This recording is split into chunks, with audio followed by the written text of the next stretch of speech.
नमस्कार। नमस्कार दोस्तों, आप सबको सृष्टि एजुकेशनल चैनल में स्वागत है। आप लोग कैसे हैं दोस्तों?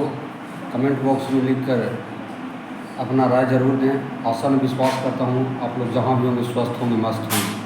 तो एएनआईएस डीएलएड अभ्यर्थी को जागने का मौका है।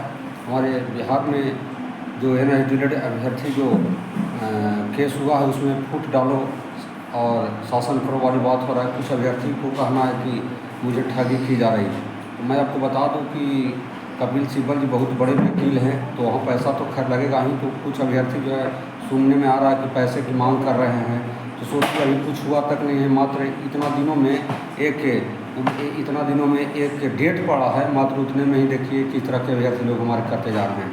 और हमारे आरजेडी के सुप्रीमो लालू प्रसाद यादव ने एक स्टेज शो में कहा था कि मोदी का कोई परिवार नहीं है भारत में, और लगता है कि मोदी जी वही करने जा रहे हैं। और हमारे अभ्यर्थी जो है एएनआईएस डीएलएड के अभ्यर्थी वो भी मूर्खता दिखा रहे हैं। मैंने कई बार बोला कि एकजुटता बनाए रखें, लेकिन नहीं तो एक्टिव हो रहे हैं और नहीं तो जाग रहे हैं। तो लालू जी का बात पर देखिए बीजेपी आजकल प्रचार करने जा रहा है कि जितना भी हमारे सब भारत के मोदी जी का परिवार है। तो क्या एएनआईएस डीएलएड अभ्यर्थी 14 लाख जो है वो मोदी जी का परिवार नहीं है? शर्म नहीं आती मोदी जी का? उन्होंने खुद प्रोजेक्ट बनाकर ड्रीम प्रोजेक्ट बनाया था और उन्हीं के माध्यम से 14 लाख अभ्यर्थी पूरे भारत में, बिहार में करीब 3 लाख के आसपास अभ्यर्थी जो है सरकारी में जो गवर्नमेंट टीचर हैं वो भी इसको किया था। और मोदी जी इस पर कुछ एक शब्द तक नहीं बोलते हैं, उनको लाज नाम का चीज़ नहीं है। अभी तक ना ट्वीट किया है। जब सोचिए अभ्यर्थी को हमको भी शर्म होना चाहिए। जो अभ्यर्थी को सोचना चाहिए कि सरकार एक शब्द नहीं बोल रही है और कोई जो आवाज़ उठा रहा है उसको कम से कम हम सपोर्ट करें। तो हमारे अभ्यर्थी को कमी को देख करके सरकार जो है, मैं बार बार कह रहा हूँ, इसको एंजॉय ले रही है। और अभ्यर्थी देखिए अभी से लड़ना शुरू हो गए हैं, कोई पैसा मांग रहे हैं। पहले पटिशनर बनने के लिए लाइन लगा दिए हुए थे, और जब लिस्टेड हुआ है केस, हालांकि इसका सुनाई भी सिर्फ मात्र एक्सेप्टेड केस है, तो देखिए पैसे की मांग रहे हैं, तो कोई कुछ कर रहे हैं, यानी फूट हो रहे हैं अपने आप में। तो मोदी सरकार को आप लोग चाल को समझिए, इसके पीछे कुछ है नहीं। और वो कब अपने भी बोलता था कि हम फिर चोरी चमारी नहीं करेंगे क्योंकि ये कमांडर उठाएंगे और चले जाएंगे। तो ये देखिए सभी 14 लाख के अगर 4 परिवार भी हैं तो 56,000। तो मोदी सरकार को समझ में आ जाएगा कि 56 लाख में कितना ताकत होता है।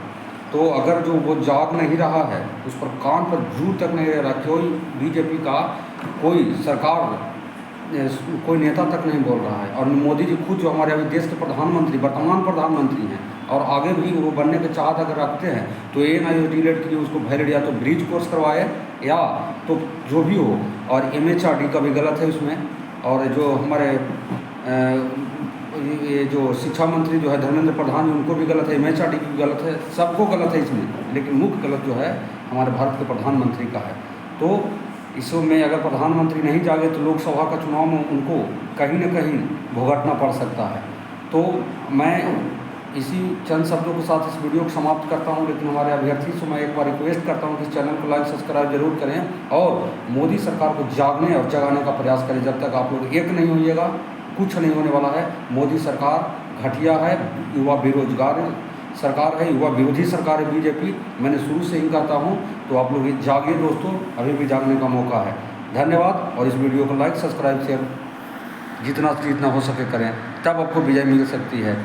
एक और इम्पोर्टेंट न्यूज़ जो है, जो बीपीएससी टीआरई में आज पेपर में दिया हुआ था, कुछ लोग जो है स्कॉलर बैठा करके जो इसमें बीपीएससी टीआरई में शिक्षक बनना चाहते हैं, तो दोस्तों ध्यान दीजिए आप लोग, अब ये चलने वाला नहीं है। क्योंकि अब पेपर में दिया हुआ है 3 तरह से भी इसमें वेरिफिकेशन होगा। पहला थंब लिया जाएगा, दूसरा फेस का फोटो होगा, और आई को रेटिना जो है उसका भी फोटो लिया जाएगा। तो आप कहीं से बच नहीं पाइएगा, और अंत में जाकर के आपको जितना पेमेंट भी होगी वो आपको वापस करना भी पड़ेगा। तो सावधान रहें और जेन्युइन विद्यार्थी को जाने दें, सीट बर्बाद ना करें, क्योंकि सरकार को इसमें फायदा हो जाती है। और जेन्युइन जो है मुख्य रूप से जो रियली स्टूडेंट होते हैं वो रोड पर ही रह जाते हैं। धन्यवाद दोस्तों।